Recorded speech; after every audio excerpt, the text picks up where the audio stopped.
students, hope you all are fine. So yesterday we had discussed about the oscillation. So कल हमने discuss किया था सबसे पहले पीरियोडिक मोशन के बारे में और उसके बाद हमने डिस्कस किया था ऑसिलेटरी मोशंस के बारे में. So today we are going to discuss about the periodic function and non-periodic function. Motion तो हमें पता लग गया था कि जो रिपीट करता है अपने आप को एक फिक्स्ड इंटरवल के बाद. So now today our topic is periodic function and non-periodic function.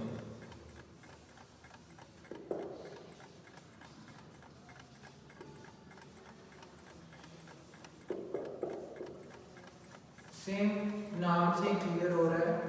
First of all periodic functions वो फंक्शंस होते हैं सो द फंक्शन जो रिपीट करते हैं अपने आप को एक सर्टेन इंटरवल के बाद.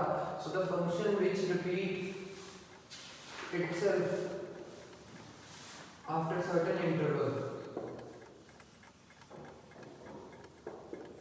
उसको हम बोल देते हैं पीरियोडिक फंक्शन. और जो पीरियोडिक फंक्शंस होते हैं हमारे पास वो सबसे इजीएस्ट जो हमारे पास एक सबसे जनरल फंक्शन जिनको हम बोल देते हैं उनको हम डिफाइन करते हैं f of t as sin 2 pi over t into t and gt as cos 2 pi over t into t. So these are the two general functions जिनको हम प्रूव भी करेंगे कि कैसे वो पीरियोडिक हैं, कैसे हमारा सेम ही रिजल्ट ये आएगा. सो लेट अस सपोज हम टाइम को चेंज करते हैं. जो हमारा टाइम है उसको हम लेफ्ट कर लेते हैं कि t से हमने रिप्लेस किया उसको t plus capital T. So the function of t will be equal to sin 2 pi over t. So replacing the t with the t plus capital T. So multiply all these. It will be sin 2 pi over t into t plus 2 pi. So in the maths we had discussed about sin 2 pi plus theta is equal to sin theta. सो यही identity अगर यहाँ पे use करें तो ये सारे का सारा क्या है हमारे पास थीटा एंगल है and sin 2 pi plus theta is equal to sin theta. So ये हमारे पास function of t plus t becomes equal to sin 2 pi over t into t और ये हमारे पास सेम आ गया as a f of t. इसका मतलब क्या हुआ कि फंक्शन चाहे t के साथ हो रहा है चाहे function t plus capital T मतलब कुछ टाइम के बाद हो रहा है it repeat itself so it is a periodic function. And next in the similar way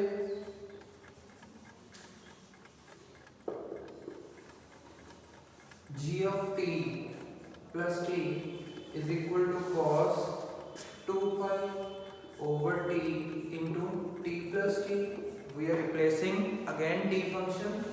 So here comes cos 2 pi t small t plus 2 pi and again the same identities work over here. Cos 2 pi plus theta is equal to cos theta. So here again theta is 2 pi t over capital T. So g of t plus t becomes equal to cos 2 pi capital T small t which is equal to g of t.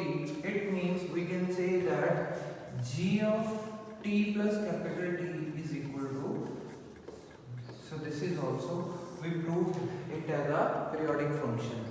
So now let us discuss about the graph. इन दोनों waves का इन दोनों functions का graph क्या बनेगा हमारे पास वो हम discuss करते हैं. So let us suppose first of all the sine wave.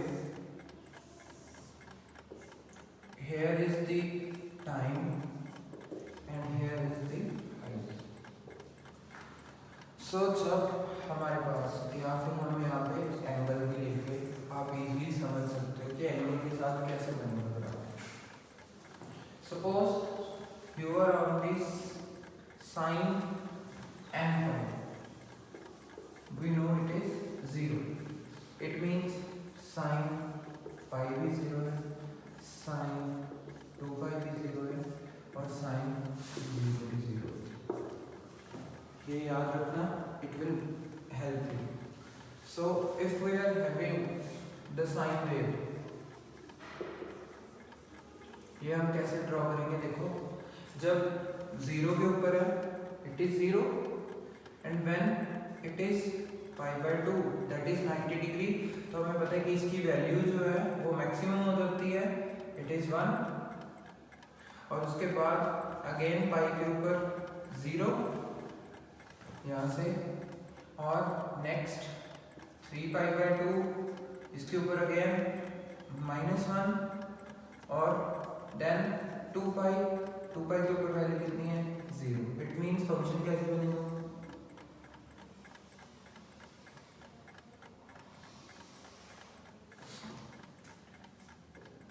इसका क्या मतलब हुआ कि after certain interval it will repeat itself. ऐसे ही वो वेव आगे चलती जाएगी and it will continue the same motion. So this is all about the sine wave. So now let's draw about the cos wave.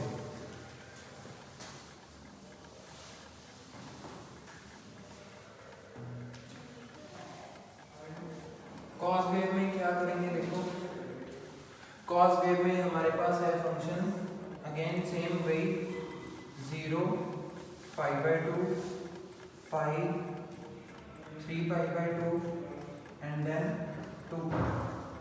हमें पता है कि cos जो है दो वैल्यूज बीच लाई करता है एंड 1 एंड -1. सबसे पहले जब 0 है cos 0 क्या होता है? 1. It means it is at its maximum value. उसके बाद पाई के ऊपर 0, next cos pi is -1, 3 pi by 2 0 and 2 पाई के बाद ऊपर 1. इट मींस कैसे बन रहा है हमारा function? It means after the 2 pi interval, after 2 pi interval, it repeats itself.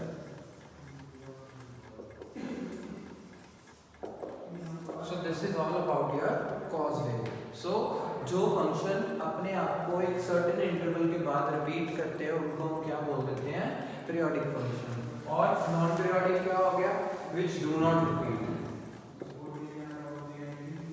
तो जो फंक्शन अपने आप को नहीं रिपीट करते एक सर्टेन इंटरवल ऑफ टाइम के बाद उनको हम क्या बोल देते हैं? Non periodic function. अगर हम उनका ग्राफ बनाएं तो वो कैसे बनेगा? देखो, कुछ इस तरीके से है. मतलब एक सर्टेन इंटरवल के बाद भी वो रिपीट नहीं हो रहा मोशन, वो वैसे के वैसे ही जा रहा है जैसे वो कंटिन्यू करना चाहता था. So after that it will stop and will not repeat. So this is all about your periodic and non-periodic function.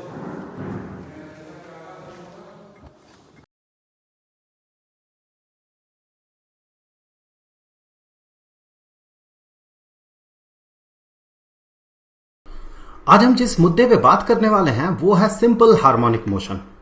चूंकि ये इस सीरीज का पहला वीडियो है तो मैं बिल्कुल बेसिक चीजों पे बात करूंगा.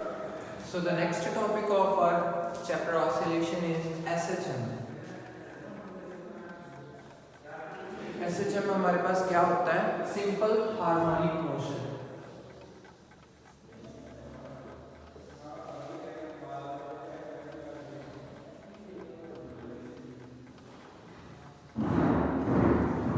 और सिंपल हार्मोनिक मोशन एक टाइम के ऊपर आप सिर्फ इतना याद रख लो कि it is a periodic motion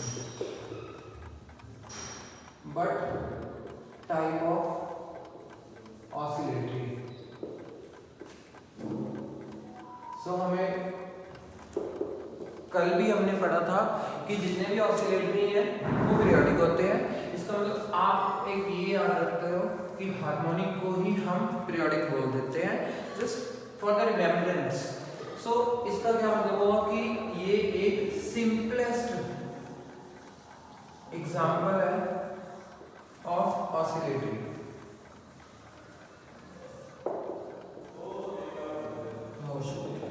So simplest example of the oscillatory motion is the simple harmonic motion. So it is not complex and simple harmonic वो मोशन होता है so the motion which go to and fro about fixed point,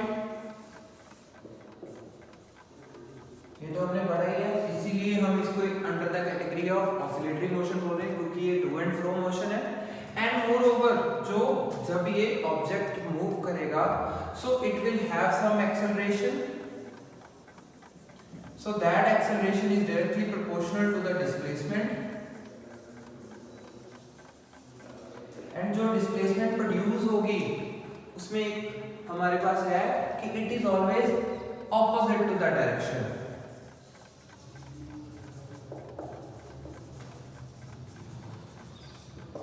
तो क्या मतलब हुआ simple harmonic motion का?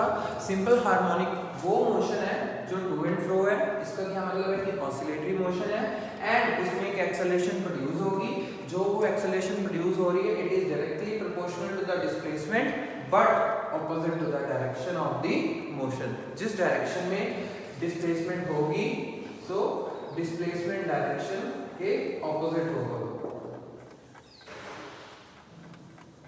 So the acceleration is always opposite to the direction of the displacement. I am going to now give you the example of the simple harmonic motion. So हम consider करते हैं कि एक spring है which is tied to a rigid wall और एक मास m उसके साथ अटैच किया हुआ है विद नो फोर्स, कोई भी उसके ऊपर फोर्स नहीं लग रही है।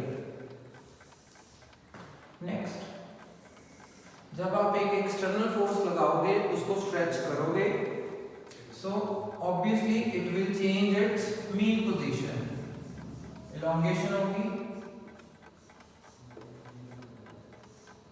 सो this was your mean position, this is your most equilibrium position. कल भी बोला था कि जब आप किसी भी सिंपल पेंडुलम को भी अगर यहाँ से यहाँ तक छोड़ रहे हो इट विल टेंड कि वो अपनी इक्विलिब्रियम पोजीशन के ऊपर ही वापस जाए। So same is the case कि ये भी कोशिश करेगा आफ्टर स्ट्रेचिंग, अगर हम बोल रहे हैं कि ये डिस्प्लेसमेंट इसकी x है और इस साइड अगर एक्सटर्नल फोर्स एक्ट कर रही है so obviously there will be some restoring force acting opposite to that which will make it to tend toward the equilibrium position कि वो अपनी equilibrium position के ऊपर वापस आए। so the restoring force will be act opposite to the direction of the external force। इसका क्या मतलब हुआ कि जो external force है उसके opposite जो है हमारी restoring force हमेशा act करती है, जो tend करेगी बॉडी को, जो tend कर रही है, जो उसको कैपेबिलिटी देगी कि वो वापस अपनी मीन पोजीशन के ऊपर आए क्योंकि mean position is the equilibrium position and the most stable position. So जब वो एक्सटेंशन हुई है इसमें तो कॉन्ट्रैक्शन भी होगी। So here is the contraction,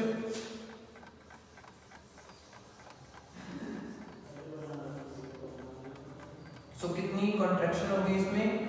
same, जितनी एक्सटेंशन हुई है उतनी ही हमारे पास कॉन्ट्रैक्शन होगी। So again now the external forces in this direction and the restoring force will act opposite to the direction of the external force. So according to the Hooke's law F external is directly proportional to x। ये तो बोल ही रहे हैं कि जितनी हम external force लगाएंगे उतनी ही हमारे पास डिस्प्लेसमेंट होगी, लेकिन F external is equal to minus of F, that is the restoring force। जो restoring force है वो हमेशा external force के opposite लगती है and so इसको इसमें substitute कर देते हैं। so we will come minus F is directly proportional to x or we can say F is directly proportional to minus of x। so this is the Hooke's law। So proportionality का sign हटा देते हैं, constant लगा देते हैं। So F is equal to minus of kx। So this is called the spring's constant. So हमने सबसे पहले क्या लिया, रिकैप कर लेते हैं। सबसे पहले एक स्प्रिंग लिया, उसके साथ एक मास अटैच कर दिया, सो जिसके ऊपर कोई भी एक्सटर्नल फोर्स नहीं थी, then we applied some external force जिसकी वजह से एक हमारे पास एक्सटेंशन आई x। सो जब एक एक्सटेंशन आएगी x उसमें, सो हमने देखा कि it will tend toward itself to be in the mean position. So ये जो हमारी पोजीशन है इसकी तरफ जाने की कोशिश करेगा। सो इसका क्या मतलब हुआ कि again the restoring force will act opposite to the direction of the external force, and यहाँ पे हमारे पास इलॉन्गेशन हुई है स्प्रिंग की और यहाँ पे हमारे पास कॉन्ट्रैक्शन हुई है। जितनी हमारे पास एक्सटेंशन होगी उतनी ही हमारे पास कॉन्ट्रैक्शन होगी, राइट। सो हमने यहाँ पे डिस्कस कर लिया कि जो हमारा F है that is minus of kx। If a is the acceleration produced, अगर हम बोल रहे हैं कि a हमारे पास एक्सेलरेशन प्रोड्यूस हो रही है जब ये मास m मूव कर रहा है, therefore according to the second law of the Newton, F is equal to mass into acceleration. So this is your first equation, keeping in mind this as the second equation. So we are comparing 1 and 2. So when you compare, we come to a conclusion that minus of kx is equal to mass into acceleration. Therefore acceleration is equal to minus of k over capital M into x. So इसका क्या मतलब हुआ? When k and m is constant, it means acceleration is directly proportional to minus of x. So this is all about SHM. So this is the SHM equation जो हमने define किया था कि simple harmonic motion में एक acceleration produce होगी that is directly proportional to the displacement but opposite to the direction of the displacement. Next है हमारे पास पीछे टॉपिक है spring constant.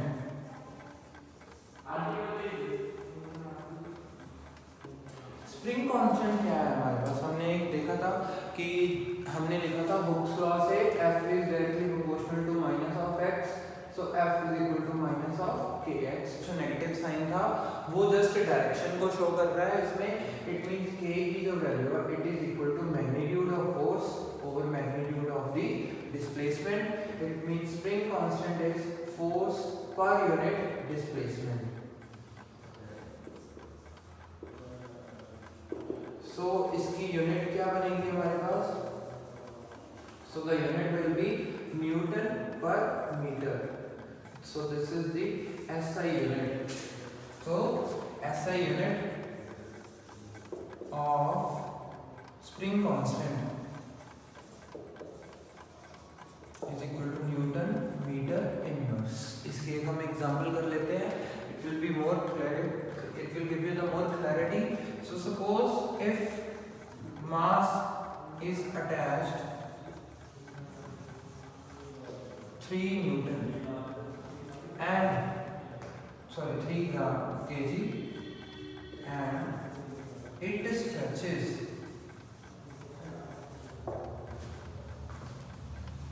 30 centimetre.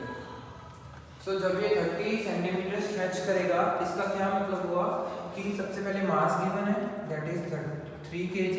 So it means force क्या होती है हमारे पास? Mass into gravity that is 3 into 10 that is 30 newton of the force is acting on it. And displacement क्या है हमारे पास? 30 centimetre. It means it is 30 over 100. This is 0.3 meter. Therefore, spring constant K is equal to F over x. This is 30 Newton over 0.3 meter. So it comes to be 100 Newton meter inverse.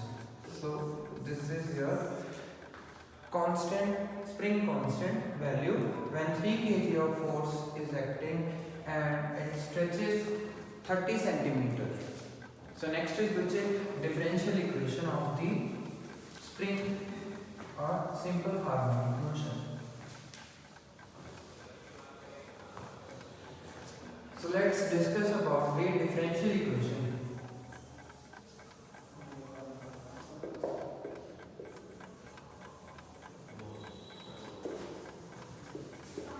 So differential equation क्या है हमारे पास, and then we will discuss about the time period. और एक चीज याद रखना, last में जो हमने किया topic, that is spring constant is dimensionally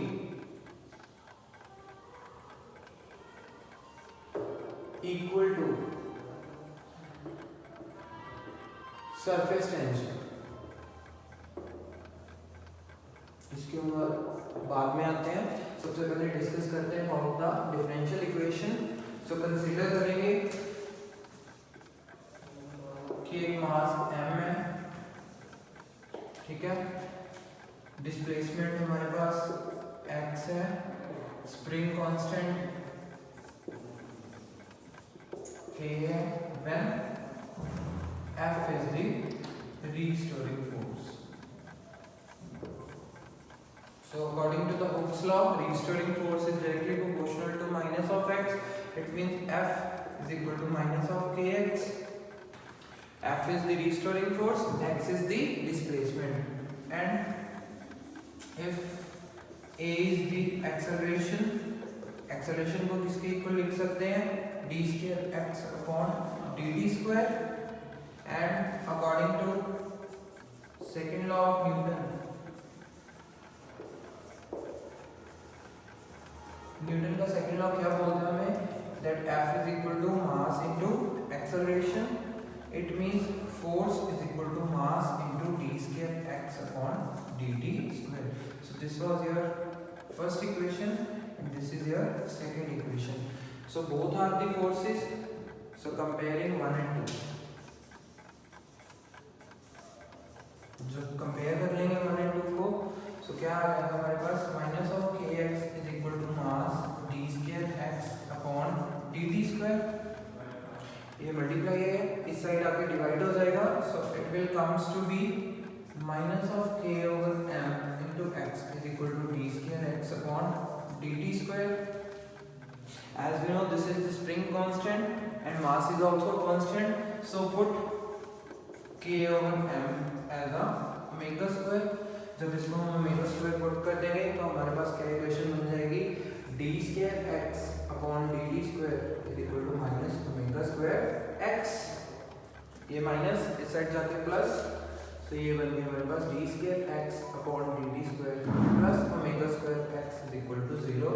so this is your differential equation for the simple harmonic motion. So differential equation of the simple harmonic motion is d square x upon dt square plus omega square x is equal to 0.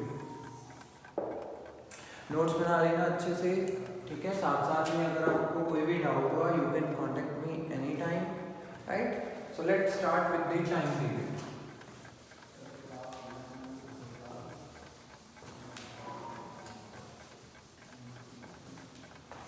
So next is what's time period. So हमारे पास differential equation क्या आई थी, v square x upon dt square is equal to minus omega square x, but in magnitude form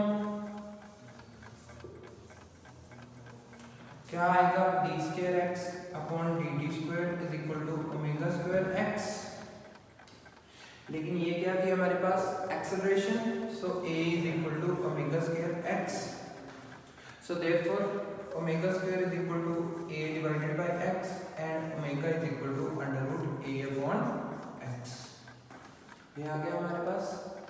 लेकिन हमें पता है कि omega is equal to 2 pi over t, so therefore t is equal to 2 pi over omega। इसका क्या मतलब होगा कि 2 pi under root of x upon a is the time period। So this is the time period for the SHM. In another form, you can also go with t is equal to 2 pi under root of k by m. So in this you can go with this is the magnitude of displacement over magnitude of acceleration. And another form is t is equal to 2 pi under root of k by m, sorry, m over k.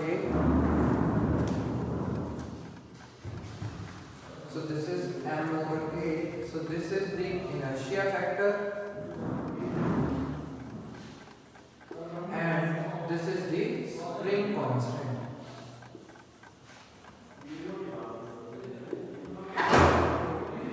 So this is all about the today's lecture. Make your notes properly and send your response to me nearly at 6 o'clock at night. Thank you.